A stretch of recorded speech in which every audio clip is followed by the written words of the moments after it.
So I'm in Kilburn, in northwest London, to look at the Carlton Tavern, which was demolished illegally. And it's only thanks to the locals that it was rebuilt, quote, brick by brick, as it was previously. Now, interestingly, this building was being surveyed to be listed, to become a grade 2 listed building, meaning that the owners know that they shouldn't be messing with it, which means that they was thinking financially, not culturally, about this location. They was thinking, right, if we demolish this quickly, we'll just receive the punishment, the slap on the wrist, pay the fine, and it'll work out for us in the long term. But, you know, it might help them financially, but culturally, this is horrific to the locals and Britain in general. This was the only building on this road to survive the bombing of the Blitz of World War II. And if it wasn't loved, then the locals would not have banded together and appealed to Westminster Council, who made the company rebuild it, as I said, quote, brick by brick. If you look at all the references, the quote, brick by brick is used in most of the articles. Now, you can actually see, somewhat from where you are, the line where the old building still exists. And it is fantastic, in my opinion, that it was built in the same fashion. But here's the catch. Now, when they rebuilt this, Westminster Council said they had to rebuild it identical, yes, but they didn't have to reopen it as a pub, which means any Tom, Dick or Harry can come along, if they own the land, smash a listed pub, say, oh, sorry about that. And when they rebuild it, they could still have it as flats. So we're very lucky that this has become a pub, but it didn't have to be. This still could have been the flats. And that's still a way of getting round having to preserve either A, listed buildings, or B, our pubs. So now, obviously, it's not a grand palace or anything like that, but we're still going to go over and have a look at the line for the sake of respect and accuracy in what we're showing you here. Come with me. You can see all this tiling down here that's all been redone.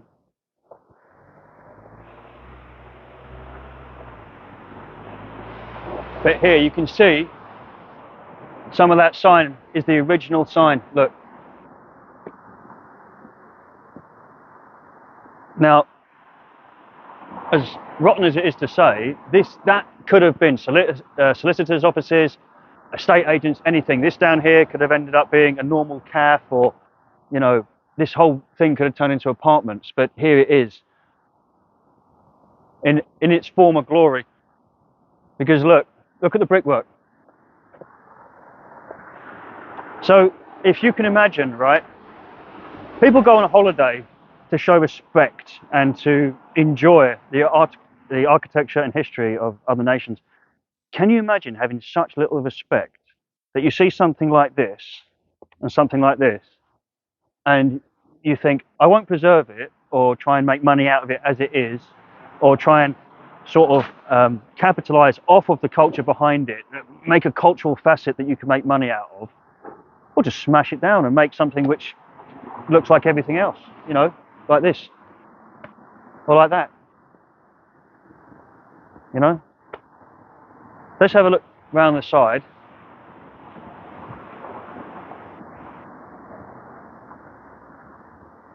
Now, when I watched an interview, here's the cylinder.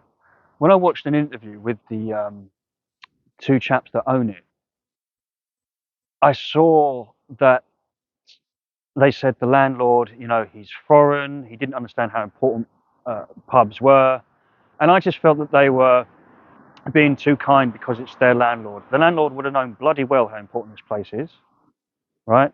And they said that they weren't sure if he knew it was going to happen. I'd be very surprised if the landlord didn't know that the developers were coming in to smash it to bits.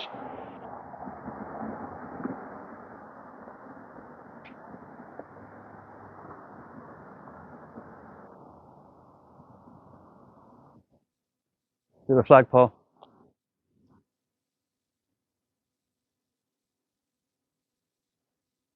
Come over here for me, cameraman.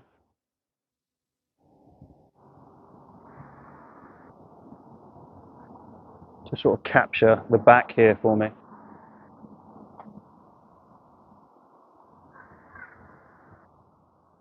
So, I'm now going to read you a quote dictated to the company in question.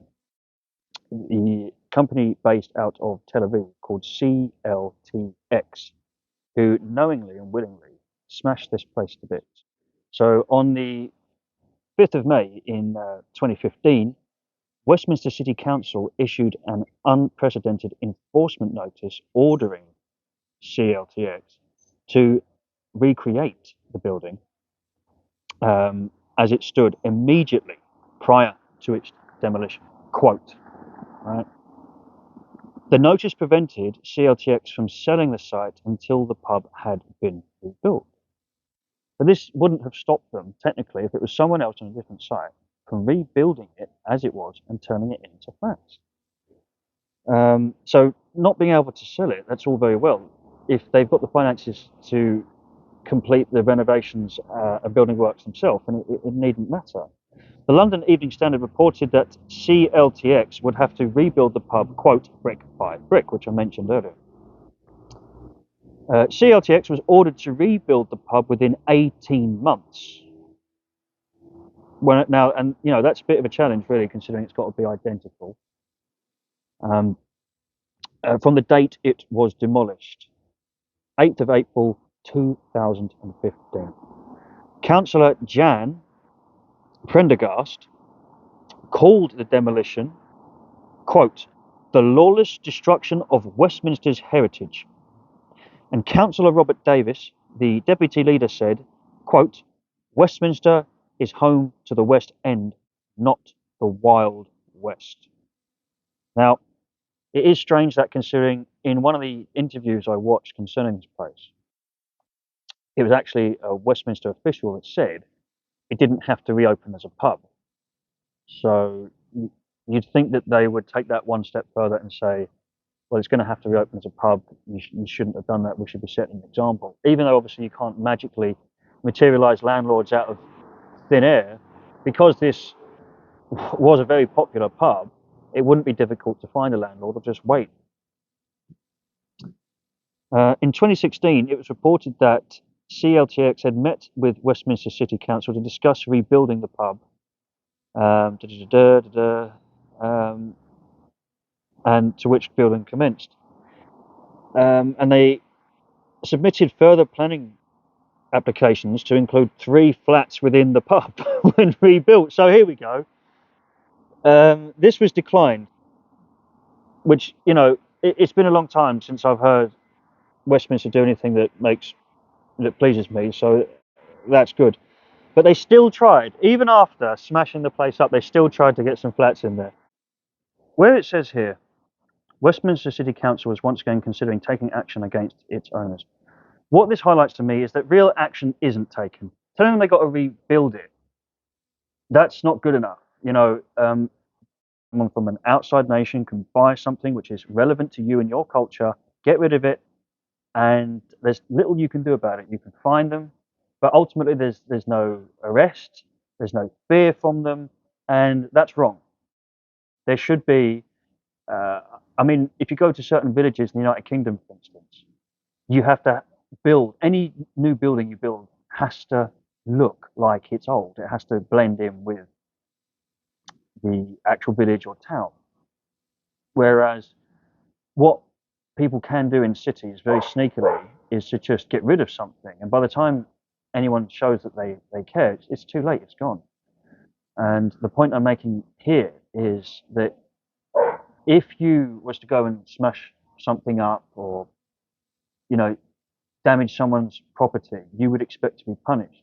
But just because something's your property doesn't mean, it's sort of an unspoken rule, isn't it?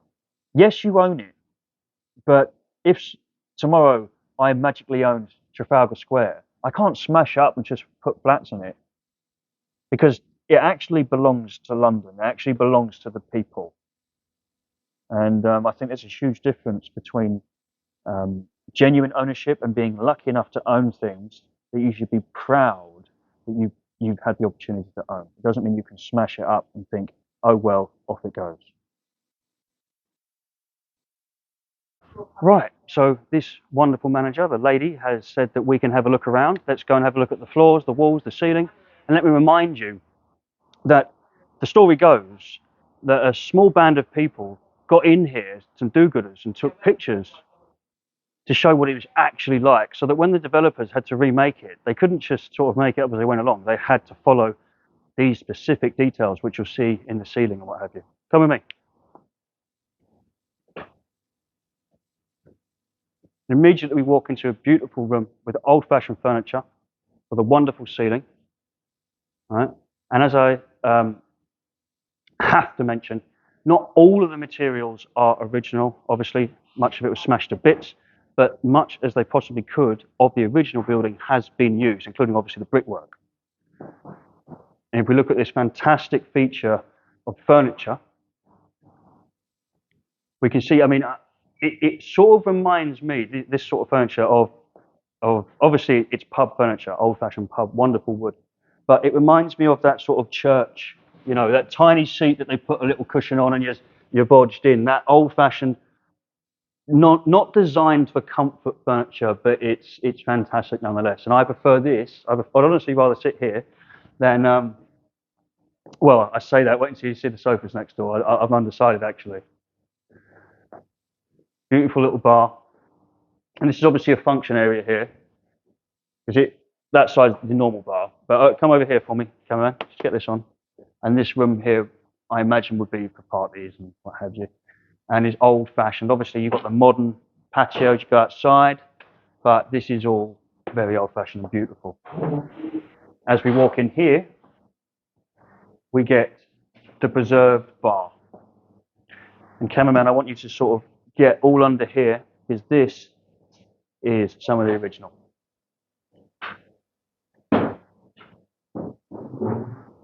Beautiful color as well. I love it the way it works with the green walls. I love a dark setting in a pub.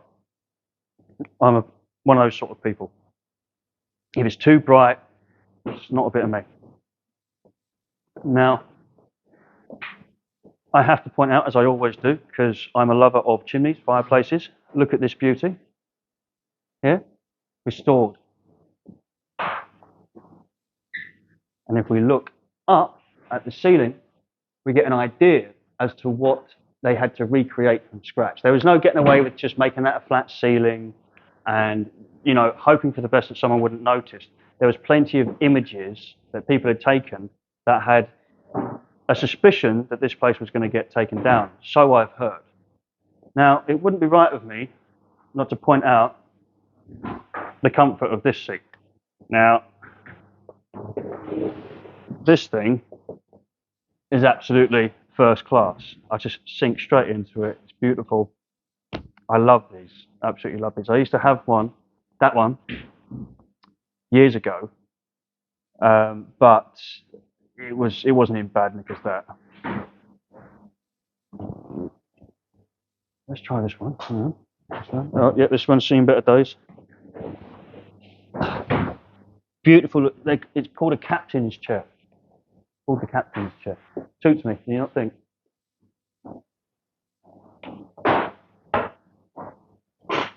So I was saying that the less comfortable furniture is picturesque, but what isn't picturesque about this beautiful leather setting? If we come in here, we see once again a brilliant use of the colour arrangement with the dark brown, with the green. Fantastic, lots of class, lots of culture. You know, there's no tackiness in here. And we're very lucky, because if the wrong people had got hold of it, then, you know, you could have come in and it would have been all yellow with ridiculous pictures and what have you. I'll save the tour of the toilet for when you're here in the future. You can do that yourself. But for now, just admire the bar and this, once again, this wonderful seating over here. If you see, that old-fashioned seating, which I was referring to earlier.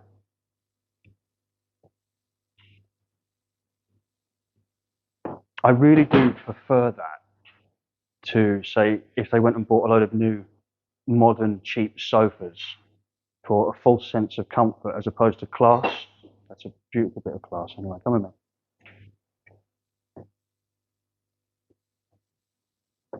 Better go out the back door. You can see we're bolt locked in here.